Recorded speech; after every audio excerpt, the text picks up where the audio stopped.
पंकजा मुंडे काय म्हणल्यात काय नाही मी नाही ऐकलं, परंतु मला नाही वाटत ते असं बोलतील म्हणून. आणि जर बोललेच असतील तर मराठ्यांना सावध होणं मग गरजेचं आहे आता.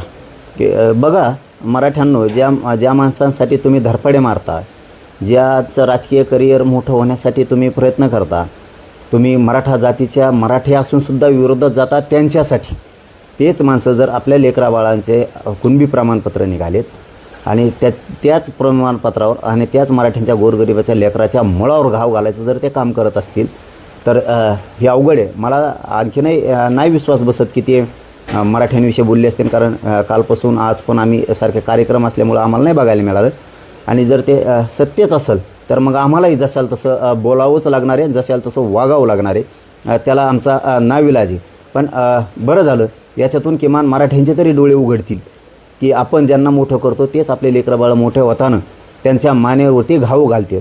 म्हणून ही सुद्धा मराठा समाज शुद्धीवर येणं खूप गरजेचं आहे. आणि मराठ्यांनी आता रोख वळखावा आणि जातच वाचवावी, जातीचे नेते पण वाचवावेत, हेही मराठ्यांनी पुढच्या काळात काम करावं.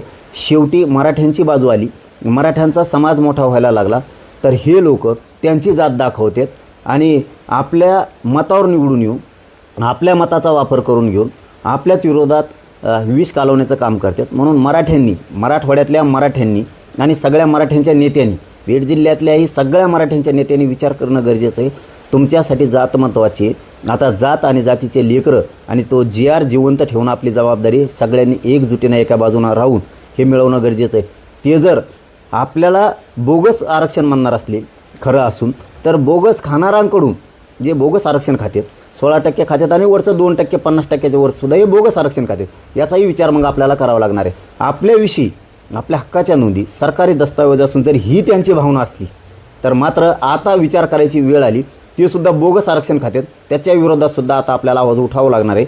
1994ला 16% आरक्षण आपलं घेतलं, त्याच्यानंतर 50%च्या वरसुद्धा 2% घेतलं. ह्या नंतर घातलेल्या सगळ्या बोगस जाती ह्या मराठ्यांना बाहेर काढावं लागणार आहे. ज्या टोकाची लढाई लढायची वेळ येईल ती लढायची, पण यांनासुद्धा आता बाहेर काढावं लागणार आहे, कारण हे सुद्धा बोगस आरक्षण खात्यात. बघूयात, मी ते बघितल्याच्यानंतर आणखीन पुन्हा बाईट देईल.